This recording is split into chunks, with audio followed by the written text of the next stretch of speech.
Good morning, students. Today we have to do the inverse trigonometric functions continued. The properties of inverse trigonometric functions.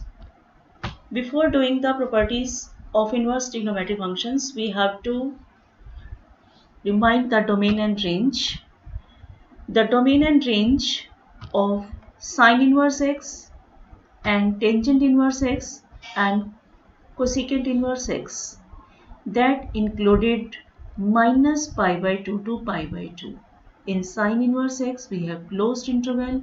In tangent inverse x, we have minus pi by 2 to pi by 2. And in cosecant inverse x, we have closed interval minus pi by 2 to pi by 2 excluding 0. And in cos inverse x, secant inverse x and cotangent inverse x, we having 0 to pi. In cos inverse x, we have closed interval. In secant inverse x, we have closed interval but excluding pi by 2. And in cotangent inverse x, we have open interval 0 to pi.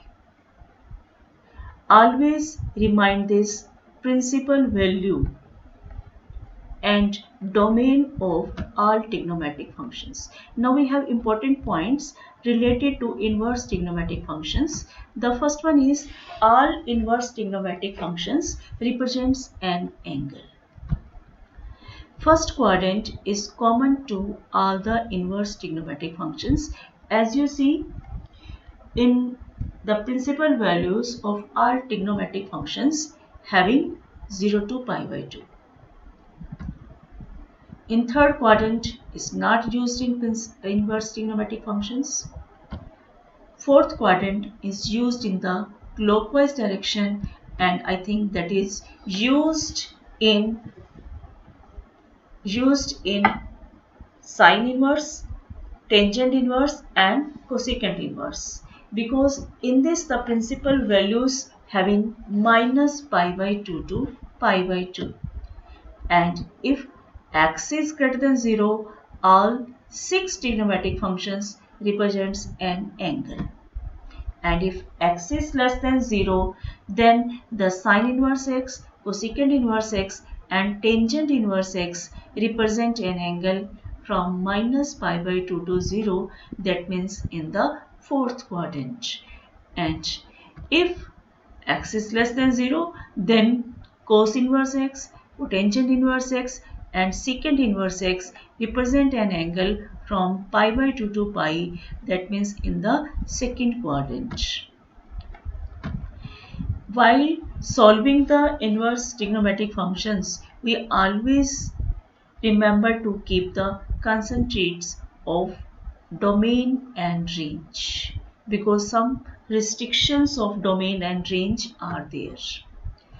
Now we have the property sine of sine inverse x is equal to x, cos of cos inverse x is equal to x if x is in minus closed interval minus 1 to 1, and tangent of tangent inverse x is equal to x if x is in minus infinity to infinity. That means x is any real number.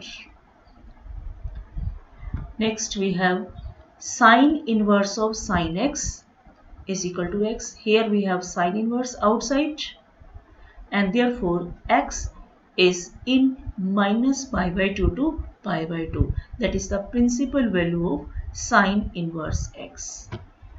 Next we have cos inverse of cos x is equal to x, and x belongs to closed interval 0 to pi. Tangent secant inverse of secant x is equal to x if x is in closed interval 0 to pi excluding x is equal to pi by 2. As you see, if we have sine, cos, tangent, trigonometric functions are outside the inverse function, then we have this one closed interval minus 1 to 1, that is the range of trigonometric functions, and minus infinity to infinity, that is the range of tangent x. And when we have inverse function outside, and we have x belongs to the principal values. For sine inverse, we have minus pi by 2 to pi by 2 closed interval. For cos inverse, we have closed interval 0 to pi. And for secant inverse, we have closed interval 0 to pi, excluding x is equal to pi by 2. And next we have sine inverse of minus x.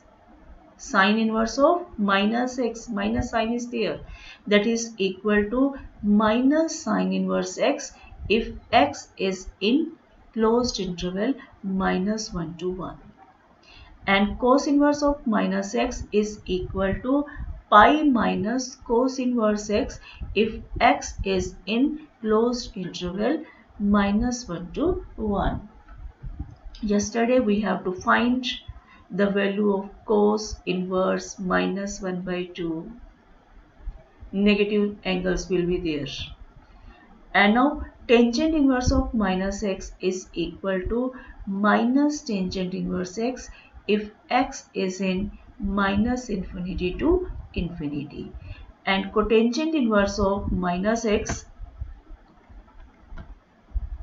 cotangent inverse of minus x is equal to pi minus cotangent inverse x if x is in open interval minus infinity to infinity. It means x belongs to all real number. Cosecant inverse of minus x is equal to minus cosecant inverse x if x is in minus infinity to minus 1 union of 1 to infinity. That means this you can also say all real numbers except open interval minus 1 to 1. And secant inverse of minus x, that is equal to pi minus secant inverse x if x is in all real numbers except minus open interval minus 1 to 1.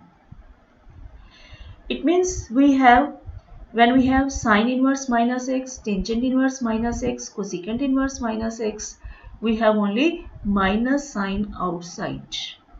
Minus sine inverse x, minus tangent inverse x, and minus cosecant inverse x. As you remember, the principal values of sine inverse x, tangent inverse x, and cosecant inverse x having minus pi by 2 to pi by 2, having some closed interval, open interval, or excluding some point. And the cos inverse of minus x, cotangent inverse of minus x, and secant inverse of minus x, we have pi minus cos inverse x, pi minus cotangent inverse x, and pi minus secant inverse x. And in these trigonometric ratios, we have the principal values 0 to pi. Always remember the principal values. And when we solve this, we have to remember this one, the dominant range. And now we have to prove sine inverse of minus x is equal to minus sine inverse x if x belongs to closed interval minus 1 to 1. And now if, first of all, we have to consider this, y is equal to sine inverse of minus x.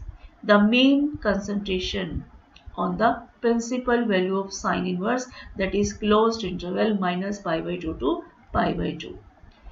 And now sine y, if according to the inverse of a function, y is equal to sine inverse minus x, you can write sine y is equal to minus x, then you can write x is equal to minus sine y, and according to the trigonometric functions we can write that is equal to sine of minus y.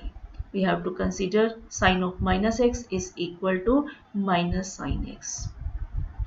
And now sine inverse of minus x, you can write sine inverse and sine of minus y, as x is equal to sine of minus y. And now according to the definitions of inverse, sine inverse and sine, that will be cancelled and you will get only minus y. And you have to write this y is equal to sine inverse x. It means sine inverse of minus x is equal to minus sine inverse x. I think you have understand this.